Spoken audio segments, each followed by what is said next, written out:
This unlucky little boy took heartless blows for the longest time in this life, so everyone who cared about him will have to shoulder the heavy burden of making up his mistakes. He laughed nervously because he was weak and had nothing special for magic. In this strange world, nobody with any skill faced a terrible fate. Yet because Rain had such sharp thinking, everyone looked up to him as if he were a god. He wanted to live exactly as that tall wizard did in his dreams. The main character stood by his desk, taking every second to study hard so that he could make everyone else forget about him. Thanks to his amazing invention, the professor declared Verdun a genius who soon would be truly famous. He ran off with his secret, pretending it was his own work.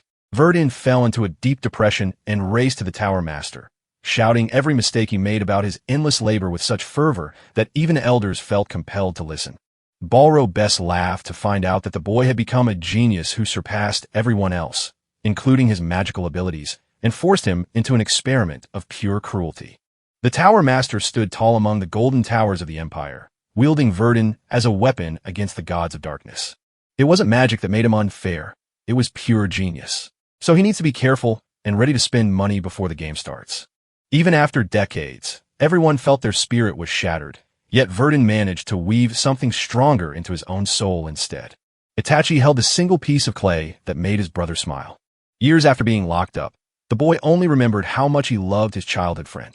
He and Rollin stood ready, their promises loud as thunder, promising to become the greatest duo of magic ever created. They had promised, but the memory remained burning inside his heart forever. You can't tear apart the promise he made. In a place where magic beats smart, Vidin tells himself that maybe he can turn his brain's powers into real magic. For 7 years, he broke all the rules to finally prove his new theory could fix the world. He sat in his cell and practiced the lesson every single day. Despite being held as a prisoner, the wizard insisted on carrying out his command by having Verdun clean the tower, while his friend Rovelin always came back to visit him, and even told him to leave with her when they moved to another place. She's lost her way because nobody told her what to do when Verdun walks through that magical door. Verdun shook his head and told himself he couldn't run away. He still had a plan to keep the people of this place safe. That very day, folks gathered to soak in a magical experience that felt like a true holiday. It's about that perfect chance when he finally gets what he wants back. Verdun climbed into the tower and said, "Master, I've been tasked with cleaning the room. The secret to this magic isn't hidden in a box. It was buried deep inside a man who spent 7 years trying to crack open a lock that holds the greatest invention ever made, using only his own power as his guide." 2 magicians stood over the altar as the magic festival began, their expressions hardening into a cold stare because the power in the tower was finally shining down on them. The heavy burden slipped through his fingers and settled into the quiet room as he began to work out his final plans. The old wizard stared blankly at the floor as his heart stopped beating fast again. The green-haired wizard stumbled back as the pile of scrap metal caught his full attention. He looked over at the monster, wondering just how much raw power that unrefined object possessed before it even saw him. He knew exactly how he wanted to destroy Verdun, yet the moment he reached for his weapon, something terrifying followed him with surprising force. The main character cast a very strong third loose spell that ended the fight. Verdun stepped forward and looked at the dying mage as he whispered that treating everyone kindly was the smarter choice, even if it meant losing his last moment right before the fight ended. When the guards took a deep breath to clear their way out, the true boss of that massive structure loomed above them with an invisible presence, and it turned out the energy core held everything together. He might spend his entire power executing a spell that breaks heaven and pushes human logic to its breaking point. Verdun leaned over the crumbling tower to summon a massive ring of light from his artifact, then rushed toward the mana core where the spell was ready to burn everything. He didn't wait for the outcome before plunging into the dark. If it worked, it meant he could save the world, but if it failed, he would lose his life forever. Even kilometers out, a tower master watched as that dazzling blue light surged through the dark sky above them. Oh no! The wizard knows he's been traveling straight toward the tallest building where the spellholders live. The Brog sprinted across the field so hard that his feet left marks everywhere, but he only wanted to make sure anyone who stood in his way did something about it. He walked through the fog, and suddenly, his shadow was far too big for his own body to reach. No matter who held that position in the court, he was sure nothing mattered because he loved his work anyway. Brog found himself standing in front of the boy who would finally crush his dreams when he accidentally unleashed a teleportation spell. The towering wizard who held such power could not even find out whose hand had knocked over his own ancient tower. Soon he's going to lose more towers than just him. The first light of day gently broke through the misty canopy as the sun began to peek out over the distant hills, painting the sky with soft hues before casting a warm glow on the peaceful meadow below. The gentle lapping of the river started to make him jump. A sudden drop sent him plummeting right into the rushing water. He sat by the riverbank, trying to figure out exactly where he came from and why he ended up standing in that spot. He stared into the mirror as if I could see a stranger staring back, and then a terrifying truth hit him. His face was gone from view. He reached out and touched his own face even though he didn't know who he was becoming. He stared at his own new form and wondered if that new life was actually someone else entirely. At that moment, he stumbled upon a group of wizards who challenged the sky and flew away using teleportation magic just to save themselves from falling into their traps. He finally realized that what started out as a strange journey to an unknown forest was just him returning home after being so far away. He noticed the new plants weren't like anything from the tower he had seen before, proving that his adventure truly began with this first step. And then he grinned as the strange magic of teleporting across continents finally worked its magic. So he turned around in triumph after escaping from his own planned death by becoming a ghost within a magical circle. He sat sprawled on the grass and laughed while he imagined a master would get mad right away, knowing nobody else would find out who he really was. The castle stood tall and magical even after the hero won the battle, yet he knew the damage was still too much for a single blow to fix. Yes, though he remembered the enemy did have defenses and didn't deserve to be called unstoppable solely by luck. No matter how hard he tried, the plan finally held up against the storm, giving him enough strength in his recovery time to build a new tower just to take down his enemies again. He lifted his hand toward the heavens and shouted a curse of destruction, promising to write the name Verdun into history forever if anyone ever heard of him. He thought about how revenge and self-affirmation were his only purpose, so he stretched and mentally said goodbye to the tower for now. A goblin came hither and took the wooden box by the axe handle in its hand. Verdun didn't waste a second trying to make a spell. Instead, he let out an extra breath and waved the wind cutter like a magic wand. A thin slice of invisible air rushed through the room and cut the goblin in two before he caught his breath and looked around to see what happened next. He took a careful step forward, as if walking into a forest full of secrets, looking down at his own trembling hands to see how they felt under that strange glow. He knew he could still hold a lot of magical power, even though the world around him had completely reorganized and looked like someone else's face. He kicked his leg out as if expecting a fight, but the reality was that because of those scary goblins hiding behind every tree, he had to stay well away from any village. He stopped at the box right then, kneeling down to look for clues on the floor as Marks noticed faint tracks left behind a moving load. Verdun used his magic wand to spot a glowing orb inside the box and figured out who owned it before he could even open the door. It was only minutes before the spark ignited and a shower of golden sparks erupted from the engine's tracks, chasing after him like a hungry bird. Ahead of us, an old man shouts, "Run as fast as you can." His voice shakes the mud and makes the horses leap in time with his urgent warning. In a rush of fear, the driver tried desperately to figure out why he had ended himself in this mess. The past felt like a battlefield where bandits had already wiped out everything they could take, leaving him alone in the silence of his own ruined world. It turns out, finding a baron and running away for his guys wasn't the main cause of this embarrassing situation. What truly scared him was seeing an orc with a scary grin among the bandits. He remembers how lucky he felt when the orc kept his brothers apart while chasing him away from them. A loud noise jolted him awake, but he quickly realized he wasn't alone, because that's what scared him the most. He grabbed the reins and yanked his horses, forcing them to gallop along a dusty road so quickly they seemed to blur into motion. A sudden crash happens when the cart's wheel strikes a narrow path, sending it flying off track. A powerful shove slammed into the passenger seat, sending the driver flying backward with a terrifying crash against the floor. He struggled to rise, clutching his ribs as the weight of his own body pressed down on him, a breath held deep before the world shifted around him. In a split second, he feels his guard rise and stands ready as someone else steps into the room. Ahead, a dozen pairs of glowing eyes leap out into the darkened woods. Orcs and goblins burst out of the dark and clamped down on him, making him weep about his end. The creatures don't wait for a second. They burst out of hiding and launch a relentless wave that crushes everything along the way. When he had convinced himself everything was truly over, he finally let out a breath of air and closed his eyes to wait patiently for the blow. A thick wall of solid earth suddenly pushed up from the ground, shutting down all chances for the attacker. Verdun watches the scene and whispers, Oh dear, I forgot to give him space. The orc leader turns his head sharply toward the stranger, making a sharp, intense stare. From above, the rock sees the monster and decides to fire its weapon, so it can kill everyone before the victim runs out of air. He focused intently on the fire burning in his hands, and saw this instant feel like his very first real fight. The orc leader roared and charged toward the other monsters in a wild burst of energy. He found his best friend laughing and realizing that today was truly the perfect chance to try out their new fighting techniques. So many fiery arrows are shooting straight at the monsters, wiping out the very first group of attackers instantly. As the fiery orange flames danced across the battlefield, the orc leader stayed right there, untouchable and safe from any burning damage. And he roared, telling the survivors to sprint into the dungeon where the wizard stood waiting for them. As soon as the signal blows, the pack scrambles up the rocks toward the mysterious man waiting for them. The young man, ready to summon a storm of flames and tornadoes together, steps forward for his turn. He put two magic orbs together and made them all one big circle with a special spell.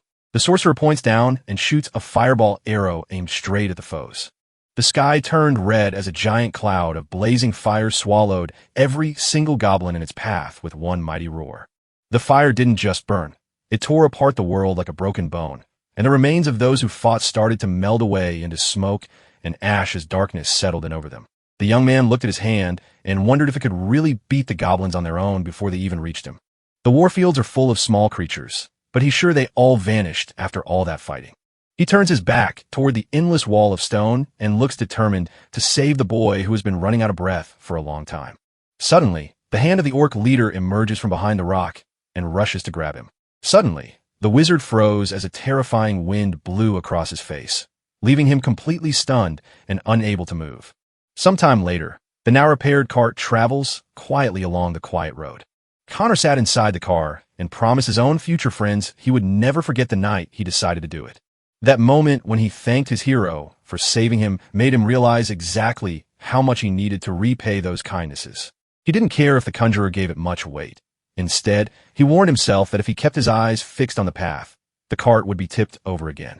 Soon after, Conrad asked himself if he had been in danger while battling the monsters. He blinked and thought the world was still a bit too scary for him to handle right now.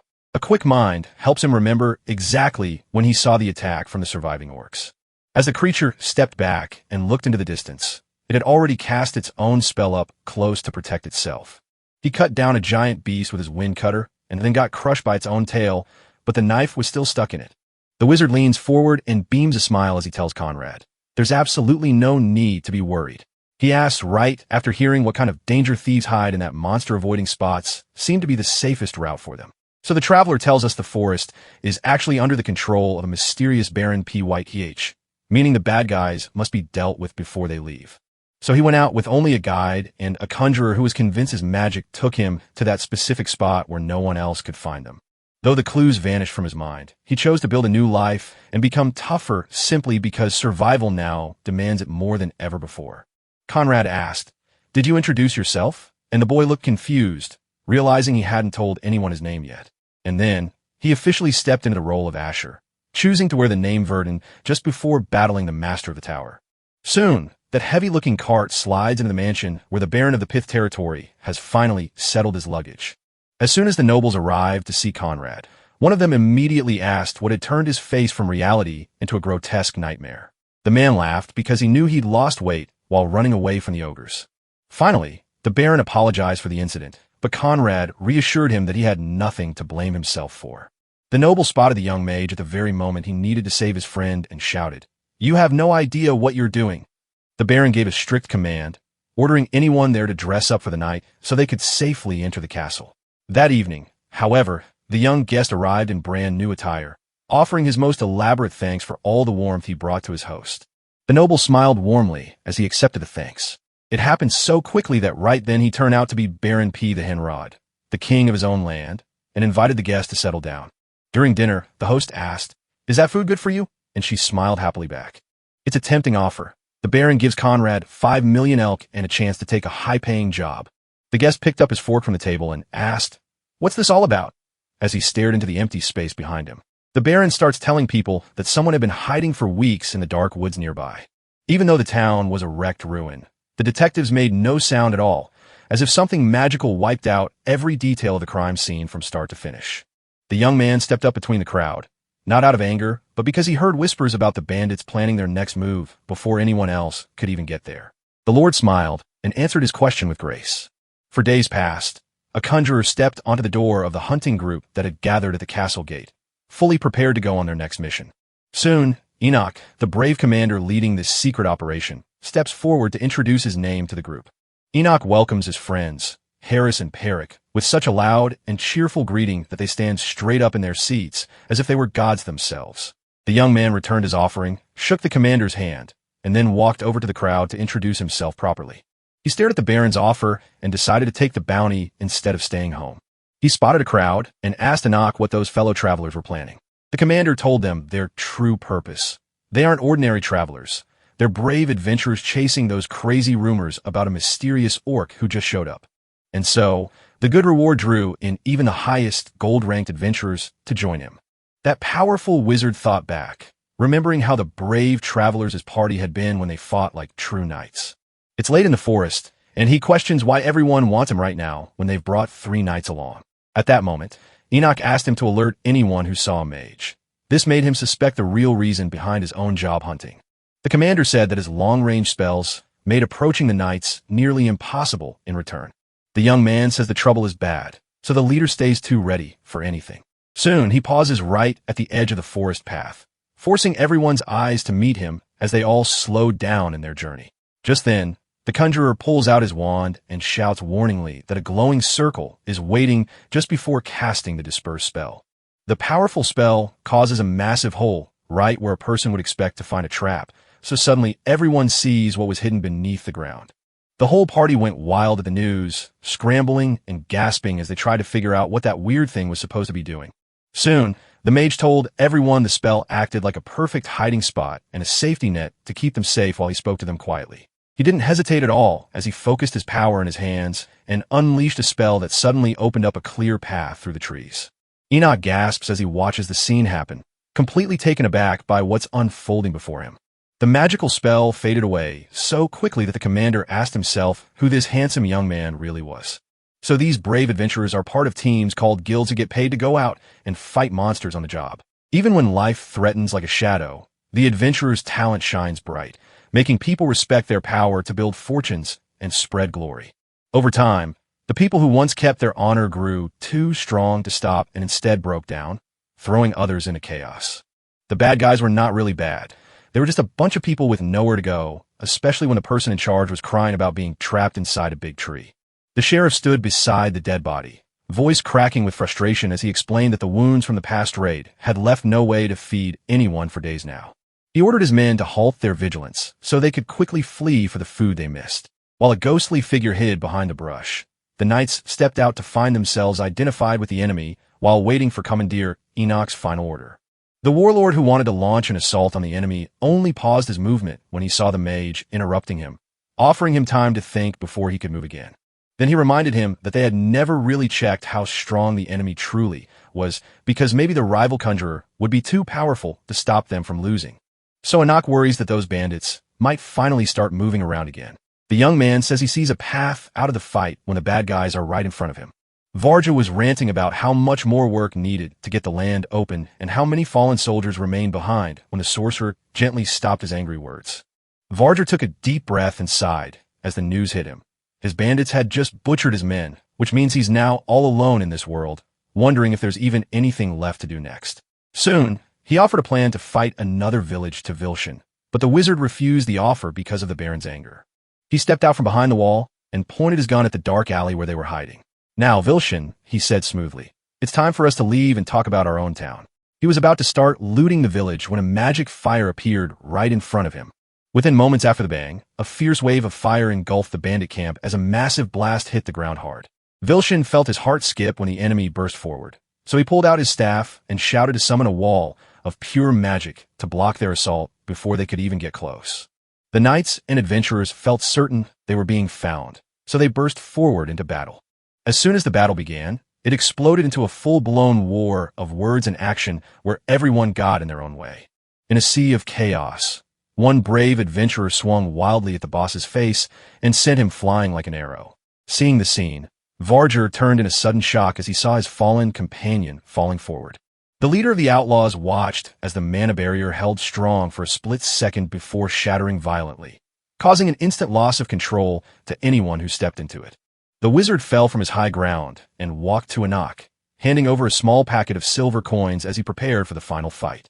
So the Baron saw his own army fall like sand when he finally found someone strong enough to stop him, and Varger stepped in to clear it up by telling them all he could do. So despite refusing to agree to the plan, he decided to fight Commander Enoch face to face. That moment of power made him swear to crush the Baron's heads back as a reward for letting Enoch take his place. The young conjurer sprinted through a deep and winding ravine as an enemy charged him from behind, trying to slip away. As he ran away from his chase, the thief noticed his attacker had used the earth wall and knew instantly that they were both mages. Vilshin stepped up to fight the enemy, realizing their time was running out so quickly he hurled an extra set of icy arrows at him. He was so sure his only opponent was another round of magic and rushed forward to smash him into the floor, then quickly turned back and hid behind a wall. He got caught in a blaze while trying to stop a spell of many shooting arrows. As the fog finally lifted and the sun dipped below the horizon, a soft glow washed over the battlefield, leaving everything dusted with magical sparkles waiting for action. Vilshin lay down in pain while staring at the man he knew would kill him. Yet he insisted he'd picked a terrible foe instead of saving the weak one who could have saved him. As the hunter climbed closer, the mage whispered to him that if he didn't have a brave knight beside him, he would be able to kill the monster on his own and get away with it. Ahead, the enemy shouted that they certainly didn't want his escape planned. And Vilshin took a deep breath, feeling the air around him shift because he knew exactly what to do next. He stepped forward and whispered, "I'll take your life right now," before summoning a dark spell to seal the fight. Vilshin cast a spell to summon a giant chunk of icy snow that fell from the sky, while creating a massive wall of frozen earth around him. As he ordered to be gone, the icy storm began its flight toward him. Suddenly, a giant ice cube bloomed from the ground, sealing the opposing mage inside its icy walls and keeping him trapped forever. The bandit stumbled and couldn't even find his footing inside the prison. Outside, two columns of earth slammed together like a mighty fist across the freezing ice, finally sealing the deadly trap shut. Vilshin was trapped in a moment where he couldn't believe his spell had been stopped by the watchful eyes watching him from outside. Soon after, he reached out to summon a glowing earth spear.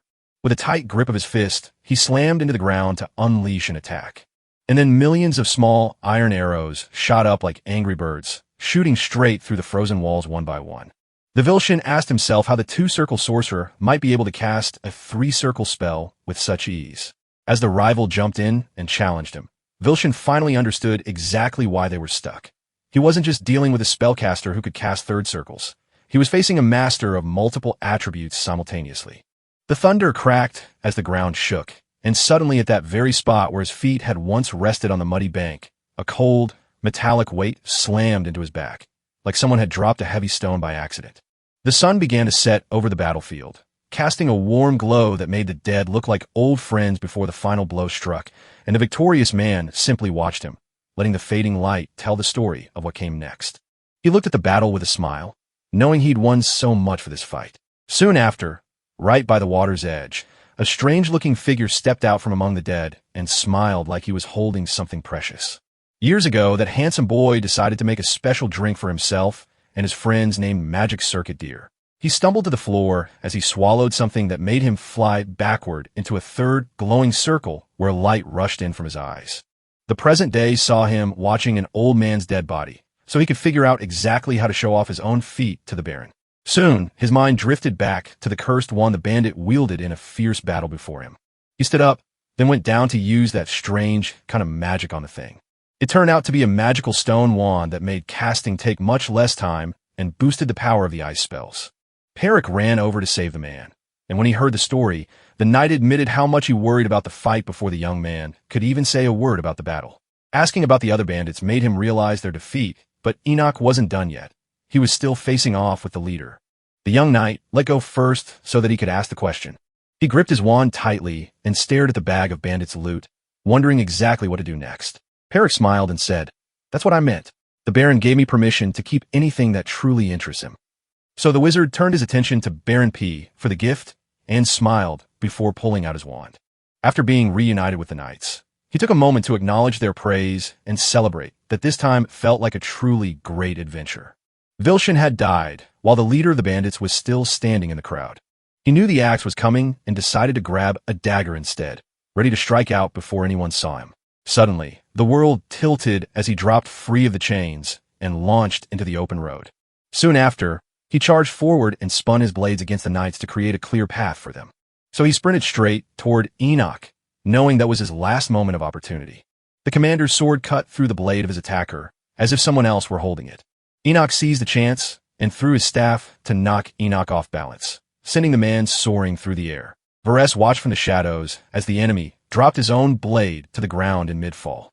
As soon as he landed, his body froze before the two knights could even speak, and the commander stared in disbelief over his discarded gun. Enoch smiled, pulled out his dagger, and asked the most important question of all. He placed the blade right against the bandit's throat and said proudly that being alive makes you a monster. The hero kicked the lead warrior aside to apologize to everyone else while the commander defended his team against the mage, who cheered on their impressive finish. The young man stared at the prisoners and asked Enoch why they had been left alone, expecting the old man to tell him why they were still going to die.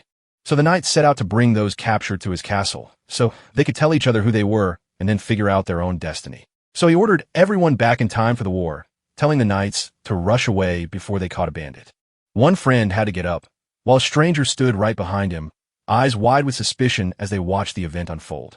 Suddenly, a prisoner whipped his head back and sprinted toward the woods, shouting in panic about how he was going to suffer. He looked over his shoulder as the world seemed to stop, then smiled down at her before pulling her closer. That exact second Asher kicked in when the strange thing started to happen. As the fleeing bandit finally stopped and begged for rescue, Asher caught his breath instantly. Soon, Harris felt like he had seen something far too strange for his own eyes. He immediately recognized a strange, overpowering scent of blood swirling around him, making it clear that something more than a normal encounter was happening nearby. As everyone else stopped and watched, the man kept slipping through the crowd while he ran away. In a split second, the prisoner's head flew toward the guard.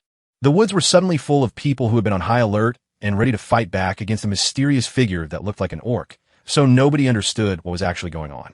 Asher sprinted forward and looked around nervously as he realized the beast had vanished long ago. Just as the orc turned his axe to strike, he quickly dropped it and stepped back, looking every bit as dangerous as before. Asher watched as thousands of tiny monsters began to swarm the air with their magical powers. The giant with glowing red eyes looked like the boss of a terrifying army. Asher stepped forward to recognize the evolved orc who was spying from behind enemy lines after a recent skirmish. The orc waved his hand and shouted, "Turn around," as his troops began their assault on the enemy line. Right away, Enoch ordered his knights to stand ready in defense while they concentrated their minds on fighting the goblins. Eric swung his axe straight for the orc leader, but the heavy blade of Enoch's shield stopped him mid-air before he could hit the ground. The knight stumbled back as the sword struck hard. As Enoch lay trembling on the earth, his giant foot suddenly rose up with a sudden snap and crushed him firmly. In a split second, two soldiers charged forward, jamming the monster's feet into place instantly. Enoch sprinted toward the monster, slashing through its heart with such force that the creature screamed. The orc's sharp teeth and blood-stained lips caught the knight's focused gaze, while their leader kept their grin on a tight, unbroken line. As soon as the shadows lengthened, the guy pulled up a goblin right next to him. To everyone's surprise, he finally ate the monster and instantly made the cut on his chest close up. Enoch watched as a young man stepped up from behind him and handed over his sword. Then he saw an old man staring at him like he was holding his breath. The monster saw the knights and immediately charged forward with a massive sword, ready to strike down their defenses. So the gun shot straight through the air and landed right next to Harris as he caught himself. He used a sharp blade to stop the bullet before it could hit anyone. The sharp edge of Harris's sword snapped under the sudden snap of a heavy blow, sending shavings flying across the floor with a loud clatter. The broken pieces of his own weapon exploded straight toward his face like angry sparks. The pieces slammed into him like stones, knocking hard against every inch of his fragile body before they finally broke free and hurt deeper. The warrior's body slammed back violently as his attacker unleashed a terrible blow. Parrot gasped as he saw the red light flicker in front of him, and a voice shouted the name of his lost friend. At that instant, Enoch stepped aside to warn the young knight not to be reckless while he himself charged forward, delivering a sharp strike against the rising threat. His face turned into a wild, total shock as he saw the sword snapping inside the orc's hard muscles and causing the monster to stop moving completely. Perrick fought bravely and even pulled out his gun, but the enemy caught him by surprise before he could use it. Suddenly, Asher grabbed a bunch of rocks and slammed them against the beast to turn it into a living stone. Perrick stepped forward at the last moment as the mage summoned him. The knight made a quick retreat when he realized his attacker was about to crush him. Soon, he sighed about losing his sword while Asher told him how orcs got stronger when they ate more meat. So that brave young man finally took every ounce of adrenaline out of the fight and asked himself if it was truly a godlike monster. But his friend Asher said no. The powerful foe couldn't be anything more than ordinary. Yes, that creature was totally different from a regular orc because he could heal himself, talk to his troops, and even turn hostile people into allies. So, even when this mighty wizard looked at that beast and decided it was too small to count as something extraordinary, the monster still held its ground. He remembered his old magic rule that stopped everyone from using extra energy. Yet one particular spell broke this barrier to free himself. With that, he pulled out his wand and started drawing a swirling blue circle around him in the center of the room. A wave of intense energy shot out from him, sending shockwaves that shook the whole battlefield violently. The knights were left dizzy by the knife's sweep and realized they might all crumble down. And Enoch stepped in, whispering, "Stay still, folks." That's exactly what Asher's powers do. Even though he had already signed the order, the commander simply stayed atop the towering rock and watched the scene unfold. The darkness didn't hide. It swallowed them whole, and for once, they were truly alone. Suddenly, the ground slammed down hard on the massive creatures they had been crawling under, and a violent rock fell from above to crush them even further. Standing atop a tall wall, knights stood sentinel as they watched the corpse of the fallen leader rise from the depths below.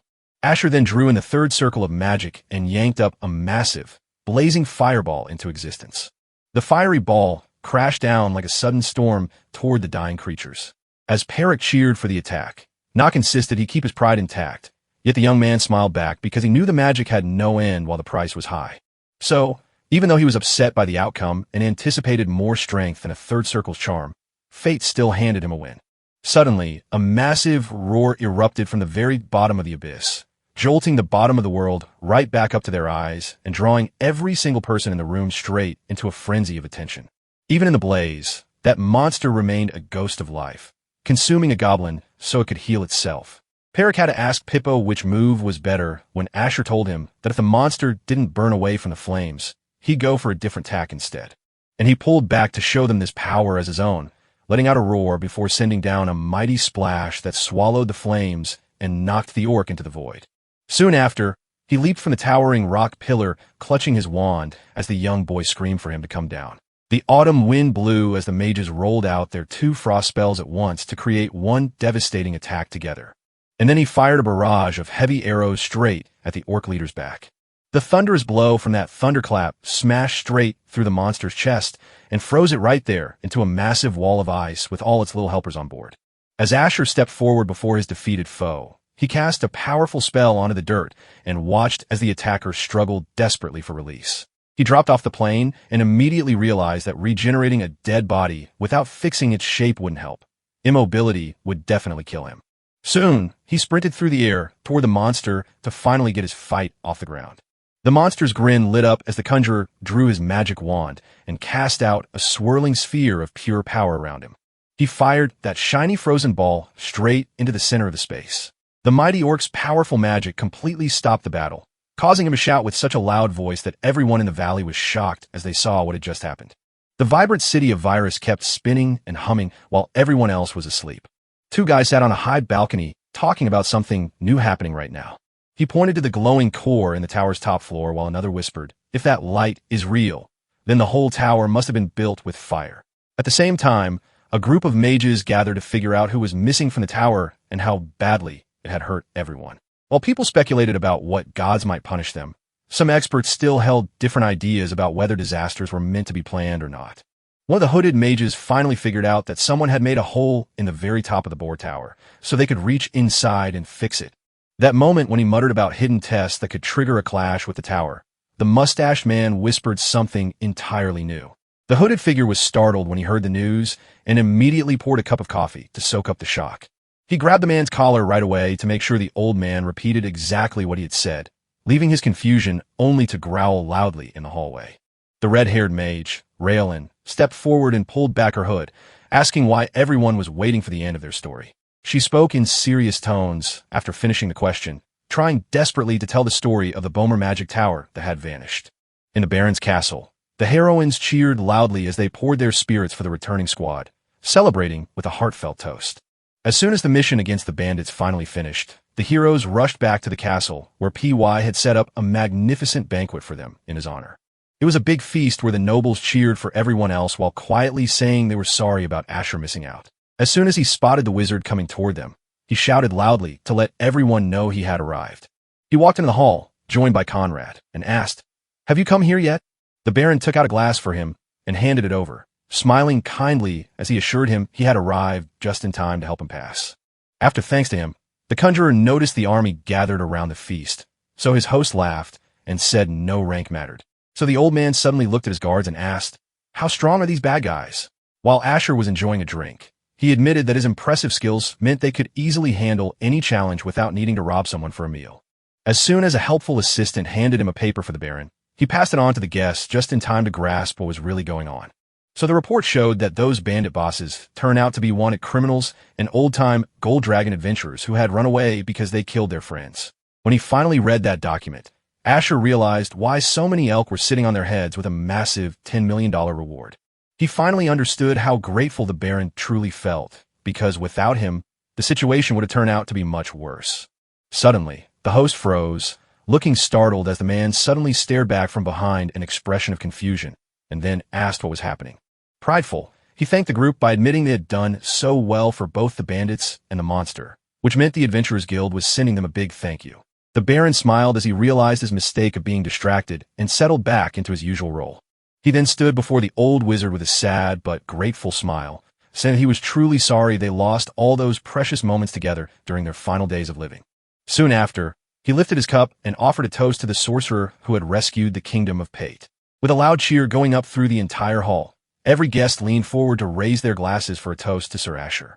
The evening celebration at the Grand Hall felt completely different from the quiet magic tower where all of us gathered to celebrate together. So that cozy, chill spot stood in sharp contrast to his long winter habits. Perrick finally pulled his friend into the group and started drinking. Then the spellcatcher smiled, so sincerely as he clutched his cup.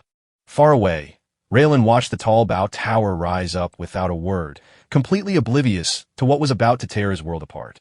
She realized the news was a fake story when someone finally called out to correct it and save her reputation from being destroyed by false claims. So a man who came back from where he worked told his friend that he'd found out about the power, though he said nothing was really wrong with the building. Roblin paused to ask Verdon where he stood. The traveler couldn't help but point to a bulletin board right in the middle of a crowded gathering and realized that he didn't know how to answer anyone there. The big list covered every name on the board, waiting for the missing ones to fill in. When she finally grasped what was wrong, her face lit up dramatically as she stared down the long pile of items on the table. Then, Rosalind watched the mural with her camera and stopped trembling in front of Verdon's face. Verdon was missing from a report stating he died after being hurt by an explosion in a remote bunker, but his body never showed up on the ground at all. So, suddenly she recalled the day he said he'd come back to wait for her, and now everything feels much more real. Verdon's face snapped back like glass shards as she watched a ghostly chance of seeing that man vanish forever. The mage's hand slammed down over the woman's eyes as she fell to the floor, leaving a shocked expression on her face. As a sudden wave of crimson fire erupted from the very center of her mind and shot out toward every direction, screaming in agony for everything that wasn't hers, she refused to let go of what was lost forever. Suddenly, the blast grew louder and more violent, spewing every last hair of pain into one final, deafening shriek. As the moment passed, a hand gently brushed against her hair, and a voice quietly urged her to pull away, making no difference at all. So she stopped looking at him and saw a scary-looking man standing right in front of her. She dropped onto the dirt and shouted what actually took place at that magical tower. Volk stood up as the power crashed down while she tried to regain her footing, sending the entire central district into a chaotic whirlwind of destruction. And suddenly, every single piece of paper, from our notes to the dusty secrets hidden in the vault, vanished from existence. The master fell into a deep mourning as he watched the incredible destruction of the Second Circuit and its associated books and treasures. The greatest regret he felt came from losing Subject 77 because his mind had already begun to repair the damage before it could happen again. Valdek gently touched Raglan's shoulder, signaling that he'd finally spotted the thief who fled before anyone could find him. So the girl asked him what happened, but the older man told her that a stranger vanished 3 hours ago, just like everyone else thought, thanks to those magical towers. He turned around and said, "The police found a necklace with a red triangle on it. I found it myself." As soon as she spotted it, the mage instantly identified it as the symbol for the organization called Black Hour. The Black Hour isn't just a dark secret. It's a dangerous organization whose entire existence is built on secretly governing the world by manipulating magic. Beldic then checked inside to confirm they were indeed involved in the incident, even though he didn't remember exactly how they got there. He then announced the creation of an extermination unit and offered Roblin a spot on the team. She slammed the magical emblem into her palm with absolute power, then lowered her body to kneel while a flame of light flickered from her glowing eyes. Velik instantly knew he was about to get what he needed. Days later, an officer from the Adventurers' Guild arrived at the Pate domain to exchange news with Asher. The leader felt deeply sorry for the trouble he caused when the raiders overestimated their own strength, so they quickly apologized to Sir Asher before continuing to explain how the group still underestimated the threat from the orcs. It was a relief that Asher truly understood, so the man turned and gave the certificate to the prisoner for his rebellion. So the report showed that 24 million elk were harvested, yet when we took into account the tax cuts, they actually ended up with just 12 million left over. But the officer said the 50% fee was a rule he followed, and he couldn't ignore it. He smiled proudly and said, "There's only one safe route. Join the adventure." Soon, the deduction was confirmed with great enthusiasm when the officer explained how being a special case allowed him to jump straight to silver rank and cut back on taxes. Yet, even though he insisted he had to sign the form, the young man simply set down his cup, knowing that stepping into adventure would soon restrict his future choices. Finally, he snapped at the man while still smiling and demanded that the money be handled exactly like that, so he could get stronger before his revenge came true. He stood in the dusty warehouse of the Adventurers Guild and waited for someone to come look at his research. He stepped back and took off the thick oak cover, letting the dark forest floor reveal the body beneath. Soon, he looked around and realized that the clothes were a preservation artifact, something he had never expected to stumble upon at this guild. He looked at the dead body and realized that State wasn't quite right for doing any kind of serious science. So, when she looked at herself, she saw more than just those two bright eyes and those glowing red spots on her face. There's also a gaping hole where her lips used to be, and a huge muscle that had grown so thick it threatened to break loose. So far, these strange quirks didn't fit in the books of smarter creatures or show any hint of genius. They just happened by accident. Even though the final answer looked finished, a little more detail was still missing. But then he realized that even if his body healed back to normal after eating monsters, it didn't really make sense why those monsters had so much power in the first place. He gasped as he realized his eyes were glued to that jagged scar running down the beast's neck, and immediately knew what it meant. The orc healed the burn with a burst of healing energy, yet he couldn't make any progress on that tiny scar. And then, realizing this new scar was key to unlocking his healing power, he finally knew exactly when to stop and let go of the old one. Yes, this wasn't just an accident. It was a true breakthrough for humanity, and we now know exactly when this magic began, thanks to our own kind of evolution. So it's very likely that someone made this version of the virus in a way that would make the worst case happen next time. As he stood up, the detective said goodbye to Conrad and his friend because they didn't have to go with him on this trip. Conrad stood there, refusing to let the world save him even though he knew his own life might be saved too. And then at that very moment, the traveler held out his hand to show off the ring and cloak he had just picked up. It was all very generous as a reward. He stood there, heart full of pride, knowing both friends were right to celebrate his hard work. "Well deserved," they said proudly, while he offered a warm smile to take their hand. They watched as soon as he waved goodbye and continued toward the road, all while everyone cheered for him until he finally saw them again. He walked down the street as Conrad yelled, "I'll take your money wherever you go." He walked through the woods, ready for what came next. It wasn't a straight road. Instead, his life's adventure ended up in a small town right at the edge where the land is red and empty, and he had no idea what came next. The moment his feet touched the floor, he vanished from the air to check on the traveler, who was holding the map. The map confirmed that this single spot on the road between the bustling city and the endless wasteland was actually our last home before we had to flee. He bought a big apple and sat down to wait until it ripened perfectly for him to get on the train. As he took a bite of that juicy piece of fruit, He could hear voices whispering among the men standing close by. He watched as someone spoke up and suddenly understood that their words held a lot of valuable insights. He started casting a wind spell and found out the real trouble lay in the goblins. The chat showed the beasts took every animal and forced them to hire heroes, but one adventurer guessed they'd fix it alone. The brave adventurers heard a voice in their ears. By order of the chief, we'll fix the goblin trouble right away by dawn. For the villagers, goblins started out as tiny thieves, but their greed grew so big they could burn down whole towns. So when a team of brave explorers got caught in trouble, everyone agreed they'd handle it themselves. That didn't sound too strange at all. Soon after, the conversation drifted toward a bizarre rumor about a monster that James claimed he'd spotted in the woods long ago. Even though the village chief ordered silence over this issue, the speaker managed to slip up and share their own tale instead. So, a few days before today, James went back into the woods to see what traps he had placed there again. While standing by the woods, a loud groan from the far side made his heart race. He quickly turned back, realizing that the beast had not yet arrived. He felt a terrible urge to stop talking before he could hear how the goblin ate the beast, so hungry he'd forgotten why he was even there. The sudden sight of the large goblin with that torn mouth made his eyes widen as he looked right through it. He laughed out loud at the sheer absurdity of how suddenly things started adding up just for him.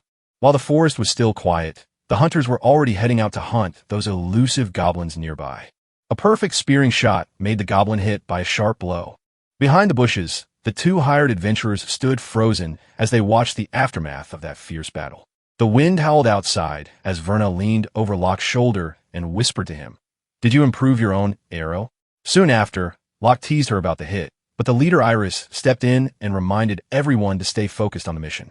Mild paused for a moment before asking the commander if she could see any sign of the goblins. She pointed out a nearby cave and identified it as the most probable hideout for those dangerous creatures. As they stood together, Iris told everyone that the hidden stone carvings were meant for the fierce hawk goblins who roamed near the shadowy caves, and she warned them that the uneven ground was their biggest threat. Then the leader told everyone to pull out their totems and escape traps right before they even stepped into the room, and the group cheered along.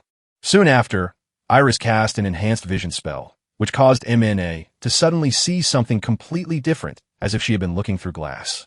After the night fell, the group realized they had finally seen something clear and safe, so they celebrated their success by praising their hard work. As the team finished up their prep, Iris shouted that they had to go into that dark cave right away. But as the door opened, a sudden halt made her stop so that her question to him could finally come out. Alita smiled, realizing her words were just an illusion, though someone else could still feel a faint touch in the air. The silence that followed stretched out over the dark cavern before it began to fade away again. In that dark cave, a beam of light guided the traveler toward the depths. Just ahead, some goblins were dancing their way through the flames of a campfire. One of the friends didn't see anything strange in that dark passage until they suddenly noticed a small light flickering in there. The creature nearest felt a sudden, sharp blow and was instantly knocked back into its hiding spot by the arrow in its very next heartbeat. With that, the adventurers rushed forward into battle. The warriors burst through a doorway and slashed at the fleeing goblins with their sharp blades. The archer cheered that everything was on track, while the mage gently nudged him with a look of warning before pulling his gun back. The war ended, and the group sat quietly as the shadowy doorway appeared just in front of them. Emine stepped forward with excitement, ready to lead Iris on a new adventure, while she kept her eyes fixed on the sky for a clear message along the way. As she walked deeper into the woods, she saw a long trail of dead goblins lying across the earth. Suddenly, she turned her face into something very serious. Then, the swordsman asked, "What's wrong?" while her friend pointed out that she had only just heard a strange sound. From the dark corners of a room, a shadowy figure began to move and slowly unveiled itself. As the sun began its golden descent, a colossal monster slowly emerged from the earth and looked down at us. In a moment of pure astonishment, the whole group turned their heads toward what had emerged from nowhere. And everyone knew instantly that the big monster wasn't a normal goblin. It had been completely transformed into something far bigger by chance. In her grip of a deadly weapon, Iris spoke up boldly to announce her intention. She was going to take charge by focusing on eliminating that threat and set up her own plan. So she told Emine to blast the goblin's eye with a punch, while everyone else rushed to help clear the way so she could finish the job. The plan was all that lay before him as he leaped from the rocks to his ready-to-fire bow. She really shot the target straight down. A beam of light snapped into the creature's eye with such force it was already gone before they could blink. Seeing the monster react, Locke yelped and yelled loudly to raise his shield right away. Soon after, the duo advanced hand in hand while their shields were bathed in a swirling wave of power. But when the guy got into the fight, Locke didn't get much hit. He was caught in a panic while running because suddenly his own hand grabbed him and pulled toward him like an angry beast. Iris jumped into the air and cast her mana blast at the enemy. Soon after, she fired several glowing spheres right into the goblin's chest, knocking him down hard. The monster didn't care anymore because his huge roar shook the ground and pulled him into a scream that echoed through the forest like thunder. Wow, the sheer power of that blast sent a terrifying beast flying straight for us. Locke gasped and jumped back as the monster finally threw its goblin right in front of him. M&A shouted, "Iris, duck," while the giant figure slammed into the wall and crashed right in front of her face. In the dark behind him, Asher steps up and uses his quick reflexes to swing a shield blade right through the air before hitting the ground. And then a wave of explosive power shot straight at the goblin while he was flying, knocking him off balance completely. Shortly after, the heavy projectile slammed hard into the stone wall directly beside the mage's feet. She fell down and watched her hand leave a dark mark on the wall.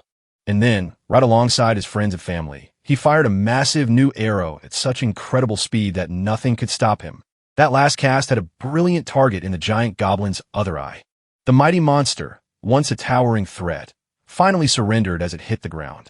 Following that, the group sprinted over to Iris, and she nodded, saying she was all clear up. Even baffled by the sudden shift in the goblin's path, the young woman managed to keep herself safe from a direct hit.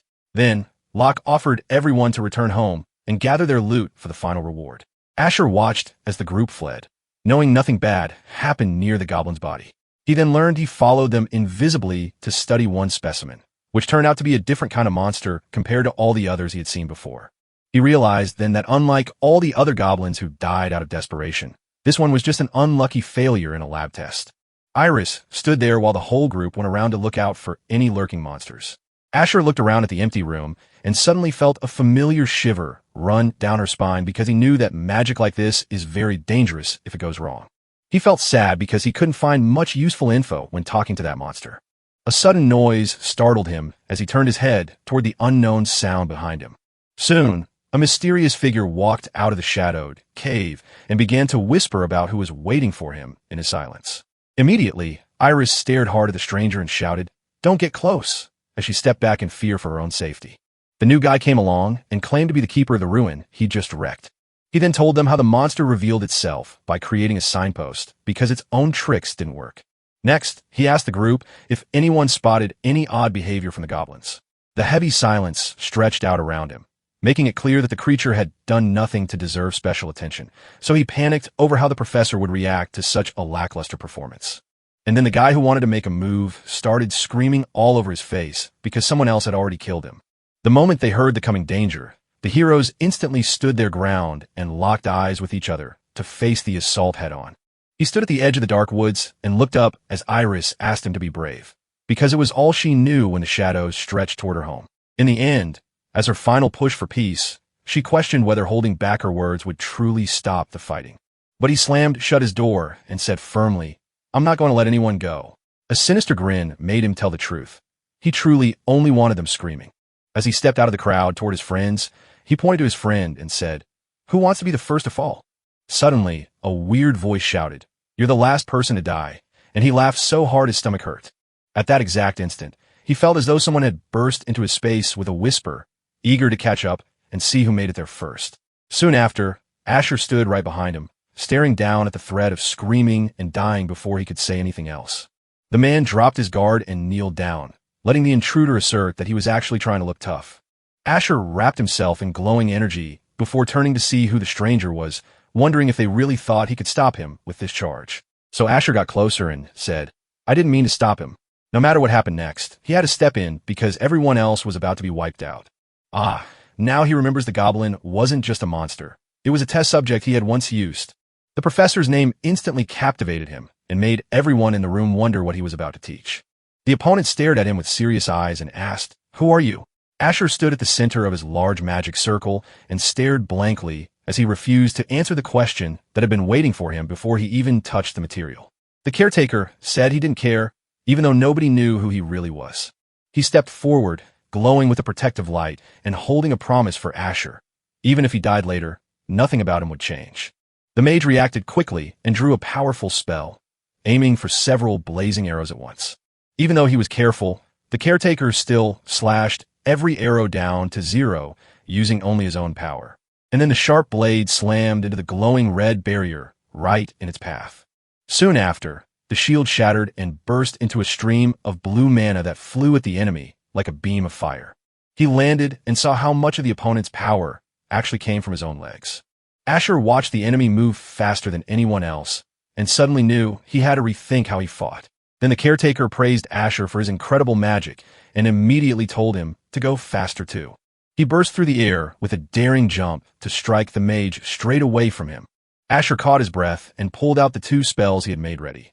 One for the cold wind blowing away and another to freeze everything in place. I was stunned when the ice crystals from the wind caught in my hand. He fired an icy blast at his rival. He felt a sudden surge of power and immediately jumped back before the bullets could even hit him, proving that true skill isn't about fighting hard. It's about moving so fast you never have to look up at your target. Soon after, he leaped over Asher and said, "That attack won't work if I miss my mark." But the wizard didn't move. He kept his chin tucked low, as if afraid to let go of that heavy stone in his hand. The caretaker's intense burst of power narrowly grazed his forehead as he stumbled back. The moment Asher finally saw him coming, he didn't dodge in a real fight. Instead, he ducked his head so completely that the attacker missed the target entirely. The sudden rush of the dodge sent shockwaves through both the attackers and Iris, who blinked in disbelief at the wizard's impossible run. The moment he pulled the trigger, a burst of fire erupted around him as if a living thing were bursting open, sealing his fate in the flames from the very first spark. At that very instant, a massive cloud of burning ash and flame rushed into the room where the caretaker stood, swallowing everything instantly. The roar of the blast followed by a shower of downpour hit that spot right after the fire went off. The storm rolled in loud as the enemy saw his trap break, convinced his plan was doomed. Asher stepped back as if seeing nothing when his own feet touched the ground, but then the earth gave way with a heavy rumble that sent Iris screaming in terror behind him. The earth pillar kept climbing higher, and that's exactly why the group started trying to figure out what was going on. When Iris looked at the wall stop NG, she instantly realized her new ability was a form of terrain manipulation and felt completely stunned by how deadly it could be for enemies to fight against it. She said he needed a huge amount of mana because the big spells came all at once. So she finally realized that fighting this way was a completely new skill she hadn't tried before. That exact second, the caretaker snorted at how Asher had jumped out of his way and promised he'd be right back to fight like a wizard. Suddenly, he saw the enemy not just float by itself, but lift every adventurer right off their feet as they tried to catch up to them. He noticed the fire quickly turn the frozen bits into a big puddle right in front of him. The wizard slowly raised a hand toward the deep pool. The caretaker looked up slowly as he felt a sudden jolt of confusion in his mind. Iris stared at the screen with intense focus while watching the scene unfold. The enemy stared up, and suddenly the wizard recognized that their next move was lightning magic. Asher fired a powerful bolt of lightning so strong that even the most elite academy professors in the city couldn't dodge or block it. That spell was too powerful for him to hold, forcing him to work as hard as possible to keep in check. Asher looked stunned when the caretaker pointed out that he had nothing but the basics of magic: fire, ice, wind, and lightning. Soon after, Iris watched as the young man launched into a powerful 3-word spell, weaving together all 3 ingredients perfectly at once. A powerful blast hit the ground, kicking up a massive cloud of dusty clouds as the air whipped around. It felt like a gentle sigh of relief as the thick gray cloud finally faded away. As soon as that old dust gathered up, the mage descended from his cloud and pointed toward the base of the mountain where the rogue orc was hiding. So he asked that person if every animal was connected to the professor. He fell hurtly beside the dead orc, realizing instantly that Asher had orchestrated everything, even though he looked exhausted in his own way. He smiled as he pointed to the young man and said, "Did you get into the ark?" At that moment, the thought of the ark made Asher look completely puzzled and unsure. The caretaker kicked him out and told the mage where to go, showing that the old man was all about the new science. The man stepped out from under the darkness and started telling him exactly where Professor Smith was hiding, even though he knew it might be too late for a rescue. He had a plan that would end in death when he saw Asher stumble away with a strange, sharp gasp, as if he'd just been struck by something loud. In that split second, he jumped up and planted his feet on a glowing shield to hold him safe from any damage. Soon he figured out what the man said and got ready for his final magic explosion. He felt deep regret as he realized that all his hard work to get a lead on those gestures was ultimately wasted. He paused halfway through his walk toward the group of adventurers, knowing that some things simply had to get done before he could move forward. He stepped forward with a dark shadow behind him and bright, blazing eyes to tell the crowd they were finally in charge of everything they were about to do. Back in a quiet village square, Iris told Asher she'd been following his instructions and got a big bonus because he kept her safe. She told them she'd pay out $1 billion in gold if they kept their heads down and never spoke up about that monster again. As soon as he finished checking out the deal, Asher tossed the money into the bag and asked her to take a look inside. When she was surprised, he explained that this figure was actually the pay commission for his job on the mission. Iris asked him how he felt when they finally got there in the city of Marts, so the group followed along for a short walk before turning back to go on the next train journey. As Asher stepped into the bustling metropolis, he watched the busy street and diligently sought out that elusive bank to save his savings. As everyone else went to their jobs, Iris kept watching to make sure he finished his report first. She realized that since he had already made a bold move of claiming the prize, it would be best for them to head straight to the town hall before making any other decisions. She stepped forward confidently and said, "I know Mart's all about." Even from afar, the other people noticed that the leader stayed completely still and peaceful right after the cave incident happened. The town hall at Mart's was the final stop, and it held all the magic. The door opened wide as a guard pulled out his badge and demanded to know why someone was walking around without ID. He finally got the good news after showing Baron Python a proof of his own work. In the tall office where the boss stood up to cheerfully tell him all about his achievements, the man simply nodded and smiled. It was truly a massive thanks because his entire family stayed safe inside Baron's land, guarded up until by Asher's troops who never let any thieves get close to them again. Unforeseeably, he even handed him his own new ID card instead of asking for another one. Thanks for that trick, and now he can walk into the bank with a smile on his face. He kept his old account in Vienna, yet knowing exactly what to do with it would easily draw the eye of the tower's master. So, if he was careful about what he did with that thought, he'd rather not risk doing anything too risky himself. He walked over to the stone furnace and asked for a sword that would become a great staff.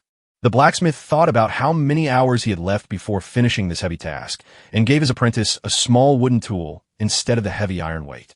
As they strolled by, Iris wondered why he liked those special brooms, but everyone told him it was just a habit he got into easily.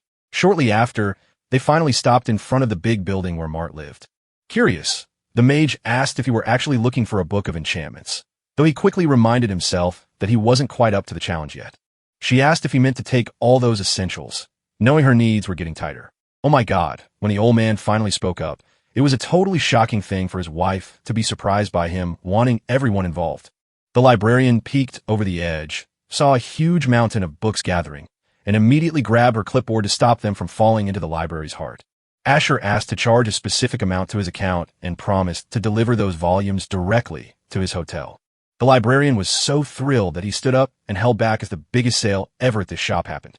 By evening, exhaustion set in as Iris lay awake on her table, but he stayed glued to his book until she finally fell asleep. She gasped and leaned back, wondering where the man had taken him when they finally sat down for dinner. He told her that she would have made the right choice, and immediately went back to thinking about how he felt while waiting for her surprise. Soon after, Iris paused her hurried questions and looked at the man before realizing he hadn't even spoken a word about her yet. Behind a thick book, Asher stepped forward and smiled warmly at her, saying, "I'll take whatever you want." The girl smiled at the idea and hurried over to say she wanted to talk more easily. Iris grabbed her luck and set off toward the cave to find out why the man was back so early. He felt deeply thoughtful when the question hung in the air with a blank look from everyone else. He paused thinking and then gave a weak, vague excuse about chasing someone else, saying the job was for him. She looked at him and finally understood what was going on. She finally caught up with those hard questions the professor had asked in the dark cave, so she started putting them all together again. Asher noted how long it had been since his last big victory, yet she seemed ready to take a nap right now while he was still figuring out everything in this strange new city. Still, Iris didn't want to let him get lost. Instead, she offered to stay with him so he could finally settle down without having to wander around all day alone. On the street, she told him goodbye and promised to make sure he saw her tomorrow. As she walked away, she quietly cheered for the finish line of her tough work day. Soon after, she slammed her hands down on the wooden bench and whispered, "I'm not sure if he's real." Reflecting back at him, she recognized his incredible magic and how effortlessly he could hold every element in his hand while having a huge supply of mana left over to spare. He wasn't just a smart student who learned everything. He was an absolute genius with theories so advanced that even the best professors couldn't match his mastery. Plus, he loved teaching it too much. He looks like a star who definitely needs more fans and hype right now. He stood stiffly, much like a scarecrow, when he finally spoke to him. Suddenly, she froze with wide eyes staring at the memory of him. She smiled as she realized the man was the best mate in her entire life, a truly unique gift. She felt determined for the next morning and decided to ask even more questions about elemental magic then. At that moment, she watched with fascination as the distant explosion hit. Suddenly she spun around right as the noise started. She quickly spotted that the Lorax Hotel was on fire and jumped in fear. She froze in the hallway and instantly recalled exactly how Asher had been tucked away inside that house yesterday. In the blazing heat, a human figure drifted silently high above the flames. Harris stared hard at the chaos and couldn't stop feeling shocked as she realized exactly who had done this terrible thing. He stood before the roaring fire and saw the glowing shadow emerge from behind it, looking like Asher in those blazing eyes. In the lab, an unseen figure dressed as a hood speaks to a very observant man about a dying doctor. The man asks whose hand pulled the trigger before the hooded figure reveals they caught the killer with the help of offensive magic. He then spits the vial right in the hooded figure's eyes before vanishing into thin air. After that, he warned him not to be silly. He stared down at him with a very serious expression and repeated the question, "Who killed Surgeon?" The hooded person tells us the identity is still unclear while the man cries over the lost surgeon before questioning who is the test subject next. The boss finally told everyone that all the fingerprints from Surgeon and the test subject were wiped away completely before they ever saw each other again.